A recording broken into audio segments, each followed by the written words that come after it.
Antoine Roger Lokongo, professeur des universités, professeur particulièrement à l'université Joseph Kassa du Congo central de Goma particulièrement. Ravi de vous retrouver ce soir. Bienvenue à vous. Merci beaucoup, M. Gaëtan. Bonsoir à vous. Bonsoir à tous les téléspectateurs. Alors, quel a été votre sentiment pendant tout ce FOCAC? Je suis sûr que vous l'avez suivi de loin. Xi Jinping qui reçoit près de 50 chefs d'État et chefs de gouvernement, notamment notre président de la République, Félix-Antoine Tshisekedi. Oui. Nous avions organisé parallèlement un forum économique au cours duquel nous avons invité les investisseurs à venir investir ici à Kinshasa ou en RDC de manière globale. Qu'est-ce que ça vous a inspiré tout ça? Merci beaucoup. Les lampions viennent de s'éteindre à Beijing. À la suite de... Oui, j'ai vécu à Beijing pendant 6 ans dans le cadre de mon doctorat, c'est-à-dire 2 ans d'apprentissage des langues chinoises et 4 ans de recherche dans le cadre de mon doctorat. Donc j'aime beaucoup Beijing, c'est magnifique. C'est comme ma deuxième nation, la Chine. Voilà. Ok. Et alors, je crois que la question que nous nous posons est celle de savoir... Qu'est-ce que la RDC, notre pays, peut tirer de ce forum-là? C'est le 9e. Oui, et je crois qu'après ce forum, à l'issue de ce forum, les retombées sont immenses. Pour toute l'Afrique, d'abord, c'est 50 milliards de dollars, une assistance militaire, des visites en Chine, la formation tout ça. Également. C'est un grand partenaire pour la sécurité en Afrique, la Chine. Tout ça, mais je voudrais souligner le fait que la politique internationale, ou bien la politique africaine, disons-le, de la Chine, repose sur 3 piliers ou 3 aspects. Okay, vous avez vu l'aspect bilatéral. Avant le sommet, le président chinois Xi Jinping a réussi en bilatéral chaque chef de l'État africain, y compris Félix Tshisekedi, n'est-ce pas? Oui. Et avec Félix Tshisekedi, il était question de réaffirmer l'élévation de notre partenariat avec la Chine à un niveau stratégique, sur tous les plans. Et vous avez déjà mentionné ça, sur les plans sécuritaires, économiques et même culturels. Vous savez, la Chine, vous m'avez interviewé récemment, la Chine vient d'offrir à la RDC un gigantesque, majestueux centre culturel, ici à Kinshasa, juste en face du palais du Pépi. Ce qui veut dire que la coopération culturelle intéresse aussi la Chine. Et alors ici, dans notre pays, j'ai pensé premièrement au programme de développement de 145 territoires. Que la Chine peut s'impliquer là-bas. Parce que pour moi, ce programme, c'est en quelque sorte une rebaptisation ou une continuation des 5 chantiers de Kabila. Parce que c'est presque le même agenda, désenclaver l'arrière-pays, les bâtiments administratifs, les routes de dessert agricole, et vous avez suivi les centres de santé, tout ça, vous avez suivi Madame la Première ministre. Dimanche passé, elle était au Congo central. Elle a promis de reconstruire les infrastructures de base. Et alors la Chine nous offre cette opportunité-là. Même sur le plan sécuritaire, nous sommes agressés à l'Est. Une partie de notre pays est occupée. Et je crois que du côté chinois, du point de vue chinois, je crois que la Chine, c'est une puissance qui comprend mieux la RDC que les puissances occidentales. Je sais, je connais votre affection pour la Chine. Non, vous me répondrez pas pourquoi, mais je suis curieux de savoir quand Tshisekedi, le président de la République, dit je voudrais dupliquer le modèle chinois en RDC. Qu'est-ce qu'il veut dire au stade actuel, à l'heure actuelle maintenant? Qu'est-ce qu'il veut dire concrètement? Bon, historiquement, parce que vous venez de m'interrompre, mais c'est très important. Excusez-moi, professeur. Ce n'est pas pour... j'aime la Chine, mais je suis quand même objectif dans ce que je dis. L'histoire de la Chine ressemble fort à ce que nous avons, nous aussi au Congo, connu comme histoire. Même si la Chine a été colonisée seulement à la périphérie. Mais vous connaissez les problèmes de Taïwan, où les puissances occidentales, les États-Unis en particulier, menacent de partitionner la Chine.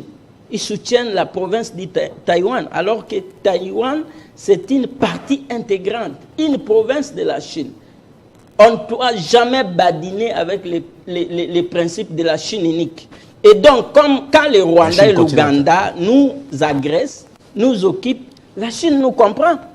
Parce qu'elle a été ou elle est encore dans cette situation. Parce que les États-Unis continuent à armer les Taïwan. Vous me comprenez? Oui, professeur. Alors, si je reviens sur le président Félix Tshisekedi a déclaré à Paris, même récemment en France, que les Russes et les Chinois se comportent mieux en Afrique que les Occidentaux. Je vois un président Tshisekedi qui revient à la raison. Parce qu'au début de son mandat, il est allé aux États-Unis et il a déclaré qu'à cette ère de la guerre froide, lui, un du côté des États-Unis, d'Israël et par extension du Rwanda, parce que si vous touchez au Rwanda, vous touchez aux États-Unis. Revenu de là, c'est le même Tshisekedi qui a annulé tous les contrats chinois signés par son prédécesseur. Nous aurions déjà avoir eu un nouvel aéroport. Le professeur qui vient de me précéder ici a parlé, c'est vous qui avez évoqué le fait que Fayoulou a fait le tour du monde, il a constaté le développement, l'aéroport Charles de Gaulle et tout ça.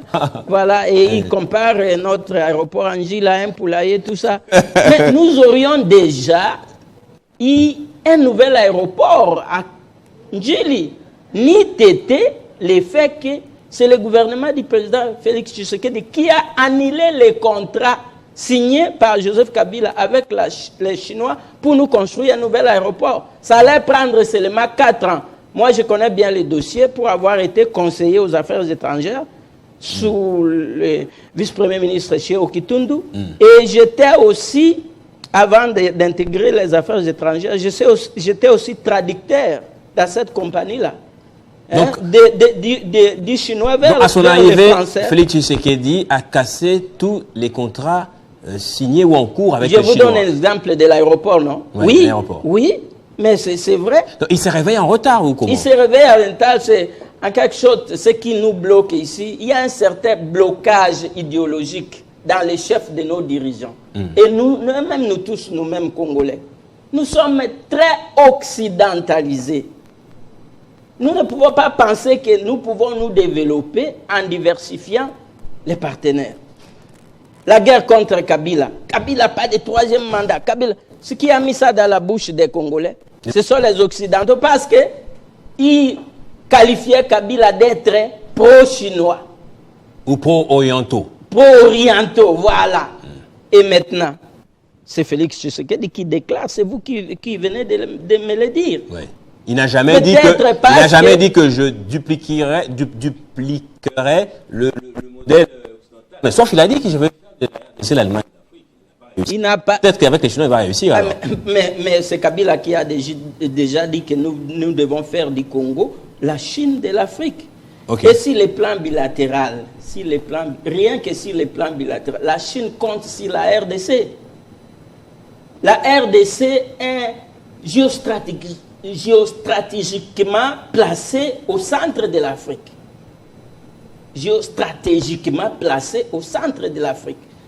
La RDC est riche en ressources naturelles et minérales. La RDC a plus de 450 tribus. C'est une richesse culturelle. Voilà. Si vous voulez développer l'Afrique, on ne peut se passer de la RDC. Et la Chine a compris ça. La Chine a compris ça. Mais nous, de notre côté, comme je disais, il y a en quelque sorte un certain blocage idéologique, peut-être parce que nous étions colonisés pendant plus de 100 ans par les Occidentaux. Mais maintenant, j'espère que c'est le président Félix Tshisekedi qui se réveille. Peut-être parce que les promesses lui faites en Occident ne se sont pas réalisées. Ne se sont pas réalisées. Alors, mais c'est son régime qui lançait des boulets rouges contre la Chine ici. Je vous donne un autre exemple récemment. On parle du renouvellement, du réchauffement de nos relations avec la Chine. Mais en même temps, le projet de rocade ici, l'extension de la ville de Kinshasa, avec des nouvelles routes qui vont désengorger. Les désengagements, ouais. Mais ce sont les Chinois. C'est un projet qui a été confié aux Chinois. Mais en même temps, je viens de lire dans Africa Intelligence qu'il y a des gens autour du chef là-bas qui sont allés récemment aux États-Unis chercher des investisseurs américains pour les mêmes contrats. Mais est-ce que les Chinois vont nous prendre au sérieux? Ça, c'est pour créer le trouble, alors. Mais voilà. C'est pourquoi je dis qu'il y a un certain blocage idéologique. Franchement, je ne dis pas ça parce que je suis pro-chinois, mais je crois bien que nous sommes à l'ère du multilatéralisme. Si nous sommes vraiment un État souverain, nous devons être libres à diversifier nos partenaires. Voilà. Quel autre projet devions-nous ou pourrions-nous confier aux Chinois? Parce qu'ils ils réussissent en tout cas tout ce qu'ils font. Hein. Bon. Nous avons donné récemment le projet de la mise en place de la carte d'identité en RDC avec le français IDEMIA. C'est soldé par un échec. Mais les Chinois, quand il faut construire, ils finissent par construire. Vous avez dit le PDS 55 territoires. Mais pourquoi n'importe quel pays africain sage, un gouvernement africain éveillé, lucide, n'éviterait pas les partenariats avec la Chine? Parce que la Chine était un pays sous-développé comme nous. D'ailleurs, la Chine se considère encore comme un grand pays en voie de développement. Parce qu'il y a aussi certaines parties de la Chine qui doivent se développer aussi. Mais la Chine aujourd'hui, c'est une superpuissance sur les plans économiques, sur tous les plans. Voilà, aux années 70, les Zaïre de Mobutu aidaient la Chine. Mais aujourd'hui, la Chine, c'est une puissance. Nous aussi, pourquoi le Congo, avec tous les atouts dont nous disposons, pourquoi nous ne pouvons pas devenir la Chine de l'Afrique? La Chine a des capitaux. Vous savez, les États-Unis s'endettent aujourd'hui auprès de la Chine. La France, l'Espagne, tous ces pays-là, ils se sont lourdement endettés auprès de la Chine. Et donc, la Chine a les nouvelles technologies. La Chine a des ressources humaines. Si... Pour la transition énergétique. Mais voilà, ça aussi, oui. Les véhicules électriques. Oui. Électriques, oui. Tout ça. Nous avons le cobalt. D'ailleurs, la Chine est prête à transférer ces compagnies ici, ces entreprises ici. Pour les transformations en RDC. Pour nous aider à transformer nos ressources sur place. Et c'est comme ça que nous allons créer des emplois et des marchés au profit de notre peuple. Je suis professeur d'université depuis 2021, sous Thomas Louaka. Hein, c'est lui qui m'a engagé. Oui. Mais tous les diplômés que nous avons produits depuis 2021 peinent à trouver du travail. Le seul boulot qu'ils auront trouvé, vous savez c'est quoi? C'est quoi? C'est jouer au pari. C'est tout. C'est jouer au pari. Il y en a qui deviennent millionnaires. Voilà. Mais alors, avec la Chine, d'abord, on cible les infrastructures. Électrification de tous les pays. C'est fini avec les nouvelles technologies, l'industrialisation. Industrie légère et lourde. Ça ne sera que question de temps. 10 ans seulement, vous pouvez développer ces pays. Et si vous refusez de s'endetter auprès de la Chine, il y a toujours un autre schéma. Le schéma de... Comme on a fait avec Moïse Kabila, on a fait avec Joseph Kabila. Le contrat du siècle. Oui, les trocs. Infrastructures contre minerais, pourquoi pas?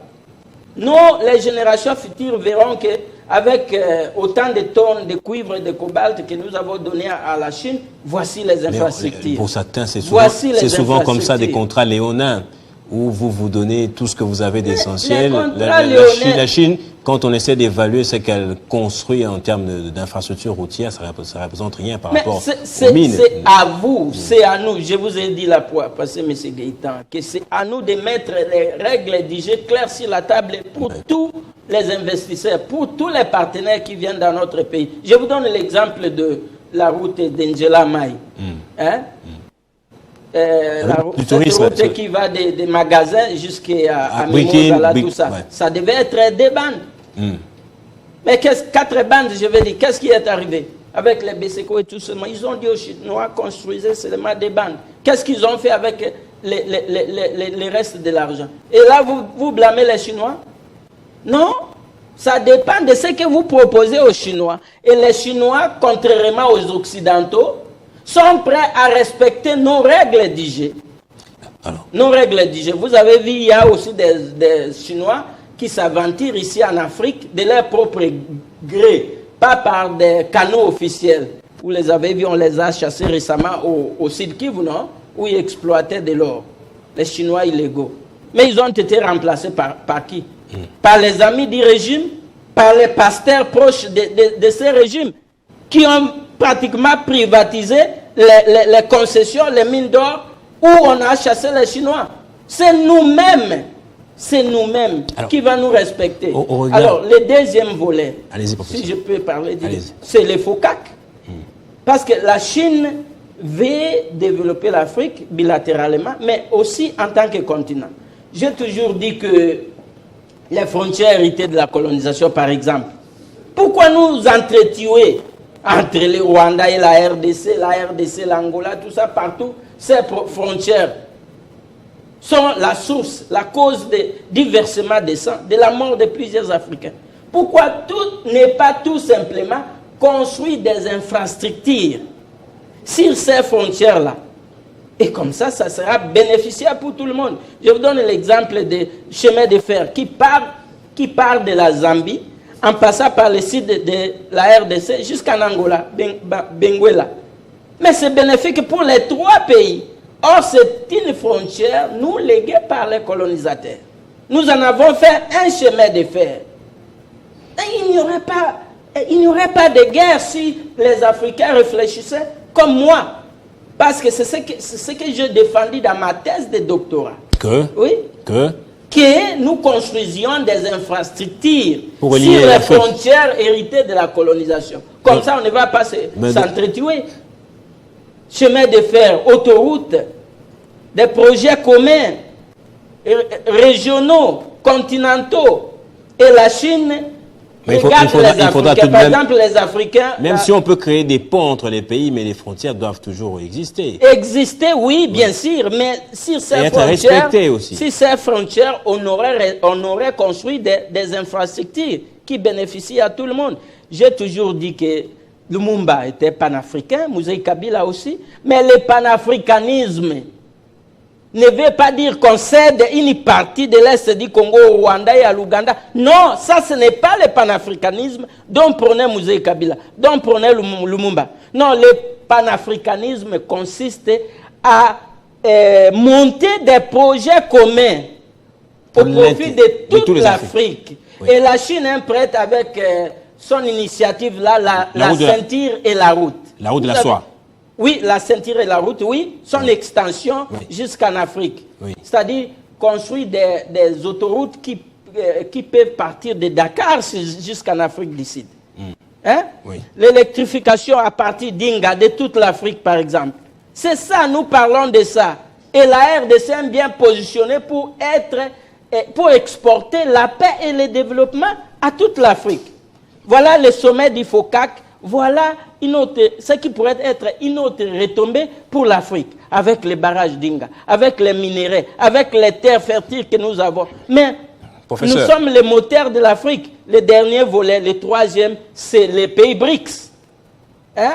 Ne nous voilons pas la face, chers Congolais, chers compatriotes. L'ordre mondial est en train de changer sous nos yeux. Ne restons pas à la traîne, quoi. Oui, allez-y, professeur. Vous avez des pays comme l'Arabie Saoudite, alliés stratégiques des États-Unis, qui viennent de rejoindre les pays BRICS. La Turquie a fait sa demande aussi. L'Iran, l'ennemi des États-Unis, vient de rejoindre les BRICS. Les BRICS deviennent puissants sur le plan économique. Plusieurs pays avec des PIB très élevés. Des PIB. Alors, oui, mais pourquoi nous, les Congolais, nous devons nous voiler la face et ne pas s'approcher des BRICS? Professeur, une dernière question, il nous reste 1 minute seulement. Au regard de toutes les hésitations que nous accusons, hein, le fait qu'on a chassé des Chinois, on a cassé certains contrats, et qu'à la fin on se réveille, est-ce que les Chinois, vous le fréquentez toujours, nous prennent pour un partenaire sérieux aussi en retour? Comment sommes-nous perçus actuellement par les Chinois. Bien sûr. Je vous ai dit la fois passée que les Chinois ne considèrent pas leur système comme les meilleurs. Ok. Mais pour eux, la communauté internationale, tous les pays du monde doivent respecter la civilisation et la culture de chaque pays, que le pays soit petit ou grand, riche ou pauvre, mais chaque pays a quelque chose à contribuer. Et c'est ce qu'ils appellent les destins communs pour l'humanité. Voilà encore l'approche développementale de la Chine. Alors, si vous pouvez répéter rapidement votre question. La question de savoir comment on est perçu par les Chinois, vous dites que ça importe peu, hein, en fait, les quelques aléas constatés récemment. Nous sommes perçus par la les Chine Chinois a toujours confiance en nous. Positivement, parce que la Chine dit ceci. Oui. Lorsque Oui. nous développons, Oui. nous gagnons, la Chine va aussi gagner. Merci. C'est le développement gagnant-gagnant. Par exemple, si la RDC devient forte, mais ça va profiter à la Chine aussi sur le plan politique, au niveau du Conseil de sécurité de l'ONU, soutien politique, tu vois, parce Merci. que la Chine est toujours ciblée. J'ai parlé de Taïwan. Merci. Si la RDC gagne à partir du partenariat avec la Chine aussi va profiter de ça. Merci beaucoup, monsieur le professeur. Parce que la Chine a une grande population. Vous l'avez dit. Les Chinois peuvent venir ici. C'est la fin de cette émission. Je vous remercie, professeur. Merci. On a eu quand même suffisamment de temps. Le collègue qui était avant moi a pris, il a grignoté un peu de notre temps, merci, pas du tout, monsieur le professeur. Les temps étaient quand même suffisamment bien répartis. Merci à vous d'être passé. Merci beaucoup. À la prochaine alors, professeur. Merci beaucoup. Merci à vous également d'avoir suivi ce Kin Direct. Le journal va intervenir dans quelques minutes avec Jenny Kayembe. Quant à moi, je vous dis au revoir. Je vous retrouve entre-temps demain dans le journal de 20h à 18h. Vous suivrez Jean-Marie Kassamba dans le club.